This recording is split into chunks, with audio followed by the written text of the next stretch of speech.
오늘 말씀은 바울이 고린도 교회를 향해서 또 처음 교회를 이제 시작하게 될 때 그 느낌이 어땠는지, 지금 고린도 교회에 문제가 있는 그런 상황에 편지를 쓰는 그런 고린도전서의 내용인데, 그 처음에 고린도 지역에 가서 어떻게 이제 복음을 전하게 됐는지 그 부분에 대해서 고백하고 이야기합니다. 어느 날 미국 대통령이었던 제임스 가필드가 오하이오의 한인대학 총장으로 있을 때, 이 대학에 그 대학을 등록하게 된 학생의 아버지가 총장을 찾아왔어요. 그리고 나서는 제 아이가 굉장히 똑똑한데 이 아이를 속성으로 공부를 좀 빨리 해서 끝내게 할 수 없겠습니까? 굉장히 머리가 좋고 수재인데 지금 그런 방법이 없습니까? 이렇게 제안을 했습니다. 그랬더니 이 총장이었던 가필드가 대답하기를 예, 가능합니다. 그런데 그것은 전적으로 당신의 아들이 무엇이 되기를 원하느냐에 따라 달라질 수 있습니다. 그러면서 이야기하기를 하나님은 참나무를 만드는데 100년이라는 시간을 준비하고 또한 드립니다. 그러나 가시덤불을 만드는 데는 2달의 시간이면 충분히 가시덤불이 이 땅에 존재할 수 있습니다. 이렇게 대답을 해서 그 부모에게 좋은 충고를 할 수 있었다라는 글을 본 적이 있습니다. 우리가 거룩한 꿈과 비전을 가지고 그리스도인으로 하나님이 원하는 것이 무엇인지 끊임없이 추구할 때 가장 어려운 시험이 있다면 인내의 시험입니다. 왜 이렇게 더딜까요? 왜 우리가 생각하는 만큼 되지 않을까요? 난 참 열심히 한다고 생각하는데 왜 이게 잘 안 되지요? 예, 하나님을 믿지 않고 하나님 앞에 예배를 드리지 않는다면 이런 고민에서 멈출 수 있고 그 고민에서 다른 길을 찾을 수 있을 것입니다. 그러나 하나님을 믿는다면, 하나님이 살아계신 분으로 우리의 예배를 받으신다라고 확신을 한다면 조금만 더 기다려 보십시오. 제가 약속드릴 수 있는 것은 하나님이 알고 계신다라는 겁니다. 우리의 신음소리를 듣고 계시고 우리의 고통스러운 모습도 알고 계시고, 그리고 가장 우리를 사랑하는 하나님께서 하나님의 시간에 맞추어서 하나님의 길들을 제시해 주실 줄 믿습니다. 조금 더 기다려 보자고요. 하나님의 때를, 하나님의 시간을. 예, 한 물건의 가치는 누구 손에 있느냐에 따라서 현저하게 달라집니다. 미국의 그렇게 농구의 황제라고 얘기했던 마이클 조던은 그 농구 하나에 우리 손에 있으면 3만 원 정도밖에 가치가 없습니다. 그런데 그 마이클 조던이라는 사람의 손에 있으면 수백억 원의 가치가 있습니다. 뭐 골프를 잘 치는 타이거 우즈인가요? 그 사람 손에 있으면 골프공도 하나에 한 2,000원, 3,000원 정도로 제가 알고 있는데 그 사람 손에 있으면 그 골프공도 수백억 원의 가치가 있는 것입니다. 예, 물맷돌도 그냥 지나가는 물맷돌에 불과하고 우리 손에 쥐어지면 뭐 연못이나 냇가에서 그 몇 번의 물을 튀기느냐 이런 정도로 사용되지만 그 물맷돌이 다윗의 손에 있으면 골리앗을 쓰러뜨리는 굉장한 무기가 될 수 있습니다. 오병이어가 내 손에 있으면 한 끼 도시락에 불과하지만 예수 그리스도에게 붙잡힌다면 수천 명을 먹일 수 있는 놀라운 만찬이 될 수도 있습니다. 우리의 삶도 마찬가지일 줄 믿습니다. 삶이 내 욕심과 내 손에만 있다면 아마 우리는 많은 가능성들을 놓칠 수밖에 없지만 우리의 삶이 하나님에게 붙들림을 받을 수 있다. 하나님이 축복하는 우리의 가정이 된다. 하나님이 계획하는 우리의 모든 일이 된다면 그 가치는 우리가 생각하는 것과는 전혀 다른 모습이 될 줄 믿습니다. 요셉이 하나님께 붙들림을 당했습니다. 저는 우리 교회에 우리 많은 분들을 다 존경하고 사랑하지만 요셉의 축복을 늘 소망하는 어떤 사람도 있어요.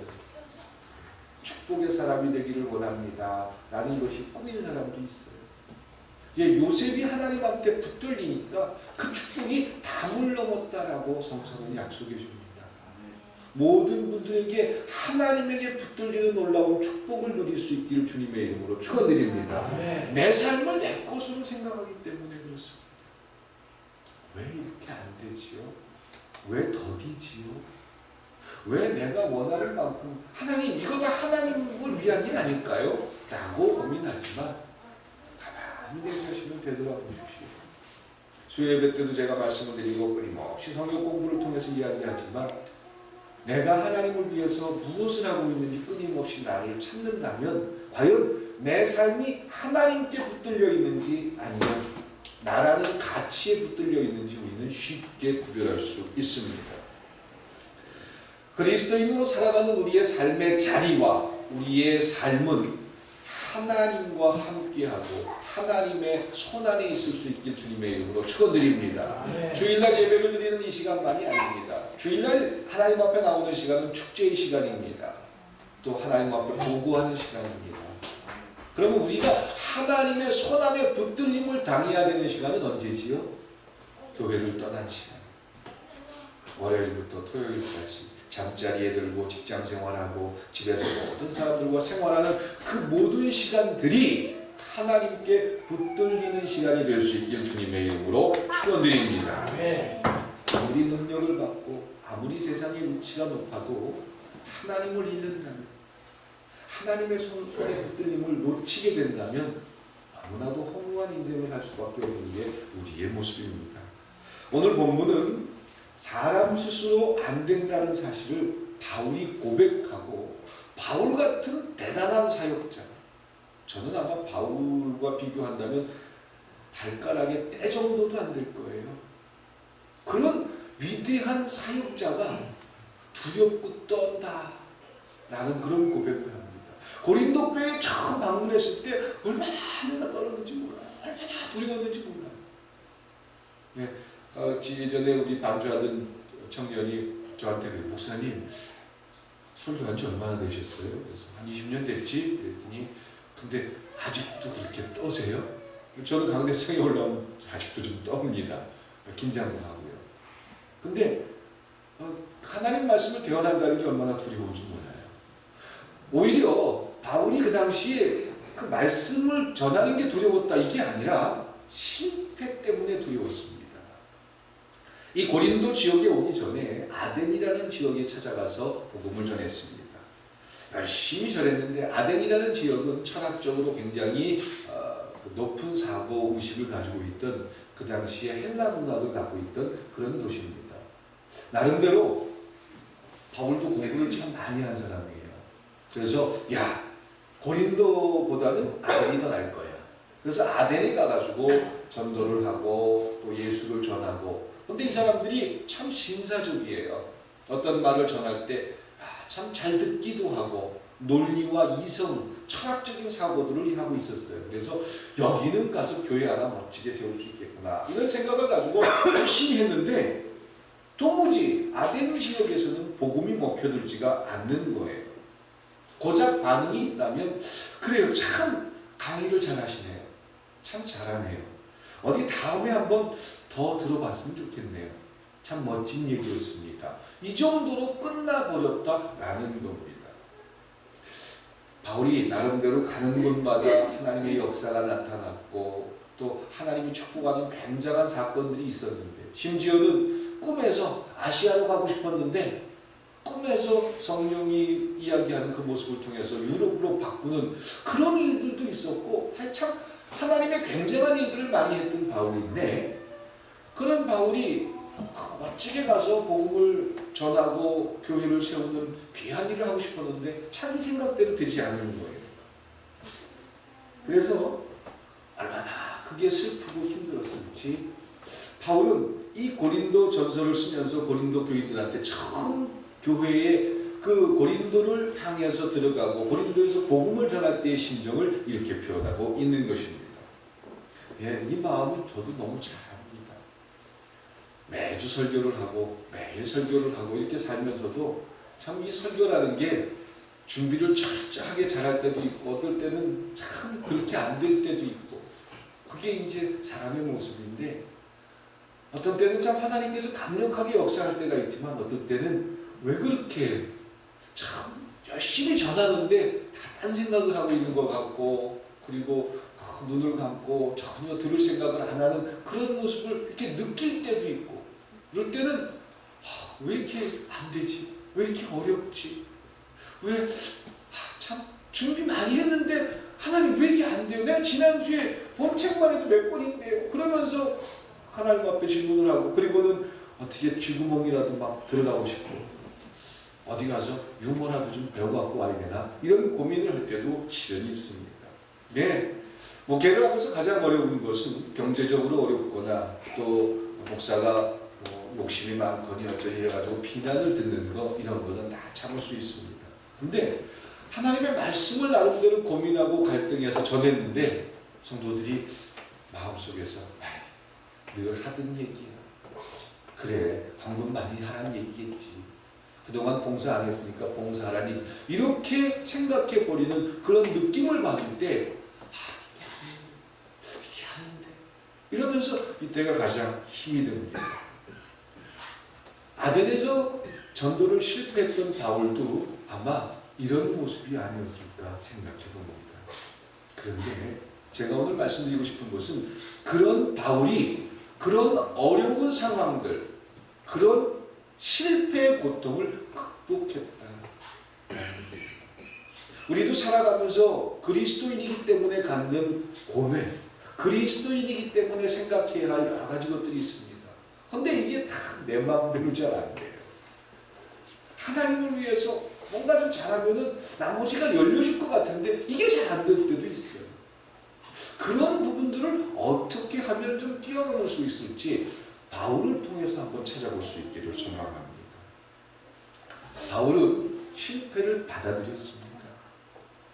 그리고 그가 고백한 고백은 예수님 안에서 죽은 자가 수치가 어디 있어? 다른 사람들은 아마 그렇게 이야기할 거예요. 내가 실패하면 하나님 이름에 먹칠하는 거 아닙니까? 하나님 내가 전도하러 나갔는데 전도가 안 되면 하나님 창피한 거 아닙니까? 근데 바울은 부끄럽고 실패했다라는 걸 그대로 수용합니다. 받아들인다라는 겁니다. 그러면서 내가 실패했던 것 때문에 창피하다 이런 부분들에 대해서 나는 이미 십자가에 죽은 자인데 내가 더 이상 창피할 게 어디 있어? 이렇게 스스로를 받아들이기 시작하니까 쉬워졌다라는 겁니다. 저는 지난주 중에 한 TV 프로그램에서 대법관을 하던 이름을 제가 말씀드릴 수는 없고요. 그 대법관을 해서 선거위원장을 했던 분이 자기 아내의 슈퍼마켓에서 물건을 파는 그 장면을 보고 얼마나 행복하고 가슴이 따뜻했는지 몰라요. 요즘 국회 청문회를 통해 가지고 장관들의 자격이 있니 없니 뭐 여러 가지 이야기들이 있는데 대법관을 했던 사람이고 참 그렇게 높은 자리에 있던 사람이 슈퍼 그 마트에서 뭐 담배 사러 온 사람 담배 팔고 껌 사러 온 사람 껌 팔고 그런 모습을 보면서 기자가 찾아가서 질문을 하는데 아니 너무나도 그 사람은 당연한 일이에요. 내 아내가 운영하는 슈퍼마켓에 가서 남편이 물건을 좀 팔아주는 게 뭐가 문제예요? 너무 쉬워요. 그러니까 수치스럽다, 부끄럽다. 오히려 그 얼굴에는 자신감과 이 세상이 알지 못하는 비밀을 가지고 있는 자의 놀라운 축복을 누리고 있었다라는 겁니다. 여러분들은 어떠세요? 혹시 내 체면 때문에, 혹시 내 가오 때문에, 내 기질 때문에, 아니요. 내가 지금 내 자리에서 무엇을 해야 할지 이미 우리는 예수님께서 십자가에 못 박혀 죽으면서 우리가 하나님의 자녀가 됐고 하나님의 자녀가 됐다는 건 단순히 예수 믿으세요. 예, 제가 믿겠습니다. 나 이제 천국 가지요. 이 약속 듣는 걸로 끝나지 않는다고 했습니다. 교회에서 사역일을 통해서 복음을 전한다라고 하는데 어저께 영화를 딸하고 같이 잠깐 보는데 그 가브리엘, 콘스탄틴이라는 영화 속에 가브리엘 천사가 그 영화 주인공한테 하는 말이 있어요. 너희들은 너무 많은 걸 누리고 있어. 인류에게 향해서 천사가 하는 말이에요. 신이 예수를 보내서, 신의 아들을 보내서 대신 죽게 하고 너희들은 그냥 죽기 전에 나 예수 믿습니다, 세례받았습니다, 이 말 한마디면 천국 가기로 했는데 나는 그게 배 아파. 너희들은 너무 한계 없잖아. 그게 교회고 그게 구원이잖아. 이렇게 딱 깨신다는 내용을 듣고, 물론 미국에서 만든 영화지만 저는 그게 복음이 아닌데 라고 생각을 했어요. 우리도 그리스도인으로 살아가면서 종종 착각을 하는 게 있어요. 내가 교회 나와줬고 그리고 예수를 믿어줬고 그러니까 내가 어떻게 살든지 나는 죽으면 천국 갈 거야. 사람들이 그걸 몰라. 나는 이미 티켓 하나 확보했어 라고 생각하고 그것이 구원이다라고 믿는 게 우리의 모습일 수도 있습니다. 그런데 복음은 그 사건이 내 스스로가 믿으려고 노력한다고 되어지는 것이 아니라 성령 하나님께서 우리 속에서 믿어지게 하시는 줄 믿습니다. 그게 성령의 역사고 성령의 체험인 줄 믿습니다. 그런데 그걸로 끝나냐? 그 성령 하나님이 내 속에 들어와서 복음의 빚진 자가 된다는 것입니다. 다시 말해서 예수 그리스도가 우리 위해서 십자가에 못 박혀 죽으면서 대가를 치러줬다면 이제 우리가 사는 것은 내가 사는 것이 아니에요. 내 삶의 주인이 예수 그리스도이십니다. 나는 십자가에 못 박혀 죽은 자의 모습으로 내가 사는, 내가 주인이 아니라 내 삶의 주인이 예수님이시고 하나님이신 줄 믿습니다. 이 고백을 가지고 사는 게 복음을 아는 자요 구원받은 그리스도인의 모습인 줄 믿습니다. 그런데 이 부분을 자꾸 빼놓는다라는 거지요. 바울은 그 부분을 오늘 확인하는 겁니다. 내가 실패했어. 사람들이 볼 때 창피해요. 근데 창피한 건 창피한 걸로 끝나요. 근데 나는 이미 십자가에 못 박혀서 이미 죽은 자가 됐고 내가 사는 삶은 그리스도가 주인인 삶인데 더 이상 그 창피 때문에 주저앉을 수가 없어요. 이제 고린도라는 지역에 가서 복음을 전해야 돼요. 근데 두렵고 떨려요. 있는 그대로의 모습입니다. 두렵고 떨려요. 그 얘기를 고린도 교회에 하는 겁니다. 이제 하나님의 일을 담대하게 전하는 사람들은 떨지 않는다고요? 아니요. 떨어야지요. 두려워해야지요. 또 실패할까봐 걱정해야지요. 그래서 무엇을 해야 할지 찾아야지요. 교회 안에서 기도해서 능력받고 하나님의 편이 된 사람들은 이 세상이 두려울 게 없고 무서울 게 없고 이런 식으로 그동안 교회들이 참 오해시켜놨어요. 또 오해시켜놓은 걸 말씀드려볼까요? 누군가 가족이 하늘나라에 먼저 가게 됐어요. 물론 나중에 하늘나라에 가서 만날 수 있겠지요. 허나 당장 날마다 볼 수 없다는 건 참 슬픈 일이에요. 그 슬픈 일들을 표현할 수 있다면 표현해도 괜찮은 거예요. 근데 교회로 다니는 사람들은 천국을 소망하니까 가족이 죽거나 어려운 일을 당하면 그런 걸 표현하면 안 된대. 오히려 거기서 찬양하고 감사해야 된대. 찬양하고 감사할 일도 있지요. 지옥에 가지 않고 천국에 가니까 감사할 일이지요. 허나 당장 보지 못하는 내 가족 아쉽고 싶어서 너무너무 보고 싶어요. 하나님 데려가신 결정을 존중하지만 그리워요. 잘 갔으면 좋겠어요. 이런 마음으로 위로하고 또한 격려해주고 보듬어줄 수 있는 게 마음이 따뜻한 사람의 모습이 아닙니까? 헌데 교회에서는 그런 위로를 해주면 안 될 것 같은 생각이 들어요. 장례식에 가서 찬양을 하면서 웃고 있어요. 상주가 웃고 있어야 그 사람들은 하나님을 믿는 거고 천국을 가는 사람들이다라고 자랑을 해요. 좀 더 내 자신에게 최선을 다하고 진실할 수 있는 게 하나님을 아는 자들, 하나님의 그림자를 갖고 있는 자의 모습일 줄 믿습니다. 바울이 십자가만 의지하겠습니다. 이 고백을 가졌기 때문에 고린도에 가서 부족자, 이제는 십자가만 전합니다. 이러면서 이게 아니었어요. 이제 십자가만 나갑니다. 십자가만 의지합니다. 그런데 나 떨고 있니? 떨어야죠. 하나님 말씀을 준비하고 전하는데 왜 안 떨어? 하나님의 일을 하면서 왜 떨림이 없어요? 떨려야죠. 왜? 내 일이 아니니까. 바로 바울이 발견한 십자가를 통해서 내가 공부도 많이 했고요. 약한 지식을 가지고 있고요. 특히 철학, 종교, 저는 이쪽에서 너무 많은 걸 갖고 있습니다. 아덴 사람들 됐어. 너무 쉬울 것 같아. 나를 내세웠기 때문에 실패할 수밖에 없었습니다. 그것이 무너지고 나서 바울은 그리스도인의 삶, 복음을 가진 자의 모습이 무엇인지 십자가를 통해서 발견한 겁니다. 십자가를 통해서 발견했고 하나님 앞에 사용됐으니까 두렵지 않다고요? 아니요. 그렇기 때문에 두려워할 수 있는 게 바울의 심정이었고 솔직한 표현이었다는 거죠. 하나님과 함께한다는 놀라운 약속이 우리에게 주어지면 두려움이 없을 것 같습니까? 물맷돌을 들고 갔던 다윗은 겁이 안 났을 것 같습니까? 얼마나 두려웠을까? 이 물맷돌을 던질 때 이게 실수를 해서 비껴나가면은 다윗이 죽는 거예요. 두렵고 다윗이 아무리 어떤 사람들은 그래요. 이걸 워낙 잘 던지고 잘 맞춰가지고 지나가는 사자도 잡을 수 있고 그게 다윗이 어릴 때부터 훈련된 경험이었다라고 하지만 그렇게 스케이트를 잘 타는 김연아도 하루에도 8시간, 10시간씩 빙상장 위에서 점프를 하고 뛰는 그런 여자도 정말 결정적인 순간에 아차 실수해서 넘어질 수 있는 게 사람의 모습이에요. 다윗도 물맷돌 아무리 잘 던지지만 실수해서 빗나가면 골리앗이라는 그 대단한 장수에게 아주 초기와 아주 죽을 수밖에 없는 게 현실이에요. 근데 하나님이 약속했으니까 두렵지 않다고요? 아니요. 그가 쓰러지는 시간까지 그는 두려웠을 거예요. 겁도 났을 거예요. 근데 겁도 나고 두려운 그 마음이 있었기 때문에 집중할 수 있는 거고 그런 두려움이 있기 때문에